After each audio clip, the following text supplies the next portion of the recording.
Hi guys, आपका हमारे first blog में स्वागत है गाइस। मैं कानपुर के रघुनाथपुर गांव से रहने वाला हूं। मेरी एजुकेशन बीए है गाइस।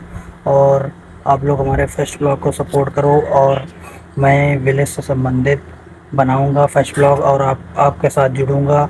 इस ब्लॉग के माध्यम से आपसे मुलाकात होगी, बातचीत होगी गाइस। और आप लोग हमारे ब्लॉग को सपोर्ट करना गाइस, ज़्यादा से ज़्यादा सपोर्ट करना और चैनल को सब्सक्राइब भी करना गाइस। ये देखिए, हमको गांव का नज़ारा दिखाते हैं।